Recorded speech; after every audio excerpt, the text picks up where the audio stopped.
Okay, fam, welcome back.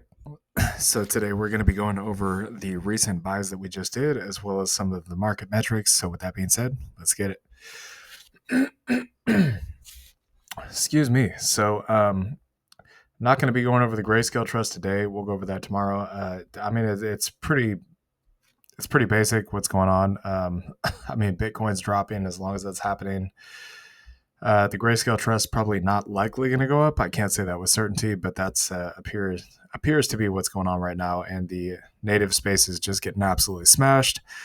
I told you guys before I was a little bit hesitant to say anything for certain based on this wick here. It's a very bullish wick, but the problem is that it was actually a lower candle close than these previous candles. And on top of that, it was not a green candle. If it was a green candle, I would have said, okay, sure, we're probably likely going to go up. But based on, trading technicals, it didn't seem like a very high probability. So Bitcoin's still pulling back. Again, not exactly sure why. Maybe it's just not done with its correction. I don't know. What I will tell you guys is we've been taking a look at potentially maybe picking up some right. I said I wasn't going to say what we were going to do ahead of time, so let me refrain from saying anything here. I'll just say that we're Bitcoin plays right now are looking extremely attractive. Let's just put it like that.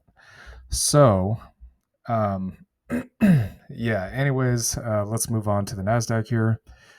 So I want to take a look at the NASDAQ real quick. And again, this is the more volatile version of the two between this and the S&P. This is always going to be more volatile. So I suspect we're probably getting pretty close to a bottom. Again, we are in the middle of bearish seasonality, so it doesn't really shock me at all that this is happening. It's usually February, March, August, September, October that you always got to keep a lookout for and maybe hold some cash on the side just in case of that time frame. But there's a lot of trading action here, very bullish. That's where we took off and hit those new highs. So I suspect this area is probably going to hold. Again, I cannot say with absolute certainty that's going to be the case. If it doesn't hold, that's obviously going to not be good, right? But what I will say is that the last time we got this oversold, excuse me, on the RSI on the NASDAQ on the daily time frame was all the way back here during the August dump. And obviously every time we got oversold on the 4-hourly here on the NASDAQ, it did lead to a local bottom of sorts. So there is that. That is also very consistent with a lot of other stocks. So I'm going to go over some of the positions that we're looking at. I'm not going to say which ones we are going to buy. I'll talk about which ones we have bought. So actually, let's do this. Okay, so we'll make a single screen window here, and then we'll go back up and take a look at some of these leverage funds. So the swing trades we have are still on. They're getting smashed into the ground, unfortunately. But then again, like I keep saying, and I keep saying this for a reason, if these guys want to sell their shares to us on the cheap, we're not going to say no to that. So with Trump being in office and, tax cuts coming and eventually the Fed's going to cut rates and all that stuff, I don't see any reason to be panicking, to be completely honest. Everybody's of course entitled to their own opinion, but I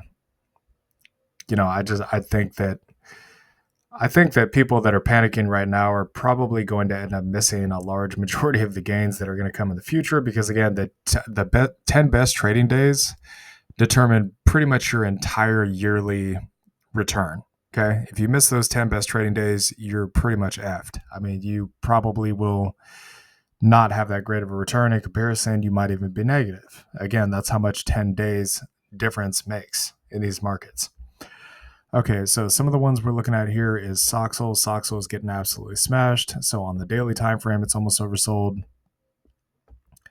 Again, everybody's on their cell phones these days, so knowing this, we want to take advantage of that. I mean, if people are going to be spending all day on their cell phones anyways, we might as well just buy the ETF that basically creates the technologies that are used in cell phones. It just makes sense. So you can see the last couple of times we got oversold here. It was a pretty major low. That's kind of what we're looking at right now. NVDL is also finally oversold.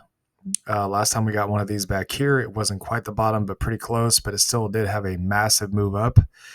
And again, back here in September, and then obviously that crazy August dump we had. You can see it's pretty cheap right now. Nvidia is kind of really getting smashed. So these are the times, in my opinion, to be taking a look at buying some of these when they're just getting absolutely thrashed around. So BITX recently had a oversold signal on the daily as well. This ties into Bitcoin. You can see the 4-hourly too. MSTU, also another Bitcoin play that is looking pretty cheap in my opinion. This does look like the potential to be a bottom right here.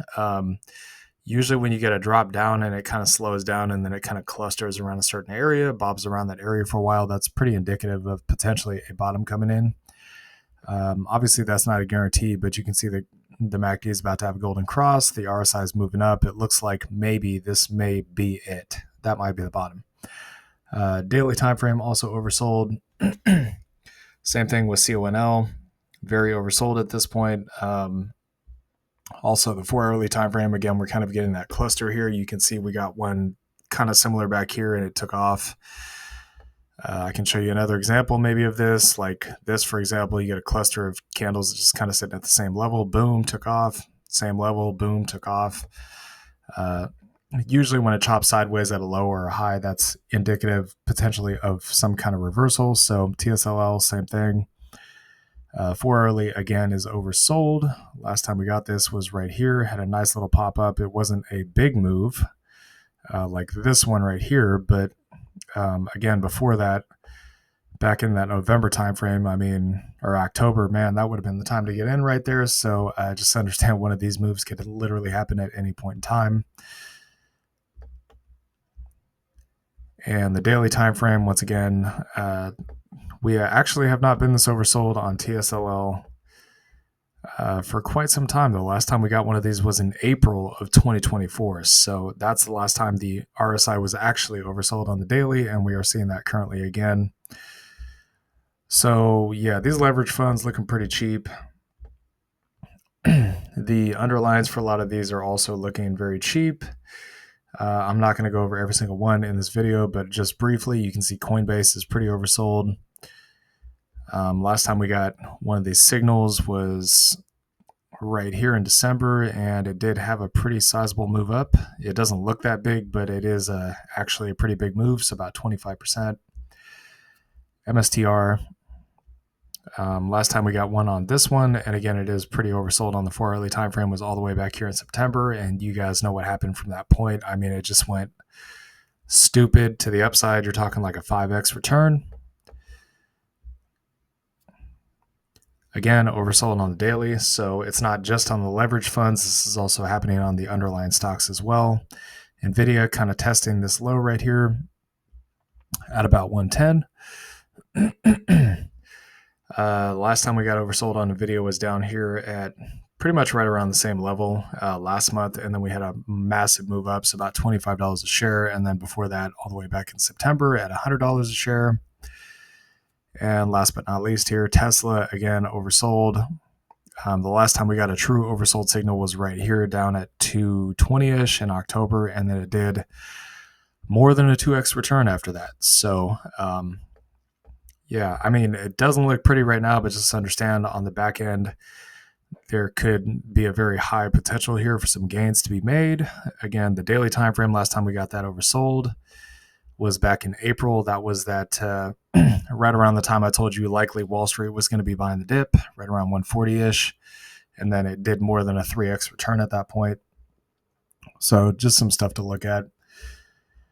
Now, as for Bitcoin, I do want to go over Bitcoin just a little bit more because, again, it's looking pretty ugly. I'm not going to lie. But, again, I'm not really surprised. I was half expecting some kind of mid-cycle correction to take place. That's currently what we're seeing. If you see the drawdown from 108,000 to the low, it's about 28%. That's pretty standard for a bull market pullback. Because again, the reality is the pullback in time can only do so much. In order for this thing to go higher, it kind of has to go lower, create a higher low, and then boom, take off to the upside. That's really what I would want to see. But Bitcoin is also oversold on the daily. Last time it happened was in August. Obviously, you guys know that Bitcoin did a 2x from that point. Took a little while to play out, but Bitcoin did ultimately end up going much, much higher. And then on the 4 hourly time frame, obviously we are kind of sort of, again, it's not real textbook, but we're kind of sort of getting somewhat of a bullish divergence going on here. So you got higher lows on the RSI and lower lows on the price. That's a bullish divergence. That means the price could be getting ready to shoot back up. Plus the possibility of an inverse head and shoulders pattern here. But we'll just have to wait and see. What I'm looking at personally is I'm looking at the weekly time frame and saying, okay, is it actually going to go back down to 77,000? I want to see some kind of bottoming information on the weekly time frame, or at least the daily time frame, to indicate to me that likely a low is in. And if we crack 84,000 with a candle close below on the daily time frame, clearly in my mind the low is not going to be in. Okay, so let's talk about the trades. So the trades for today, we put on one Soxal put. This is a cash secured put, so we got paid, I think it was $63 for this at a $20 strike price. Funnily enough, it's actually already below $20. Whoops. I mean, it was a pretty conservative bet. It was like a 27 delta, so now it's up to a 48 delta. Yeah, so $63 cash secured put. But I mean, a lot of the indicators in the market suggest that we're pretty oversold. There should be a reversal at some point, so it's possible they may end up going back up before the end of the week. Next one here is TSLL. We did another $12 cash secured put for $52 in premiums. And that both those expirations are going to be for this Friday. And then the next one here that we bought was AIPI, so we're still buying a little bit more of this while it's dipping. The goal, once again, for each of these dividend-paying ETFs or stocks is to get to $50 a month. So you can see it right there, $150.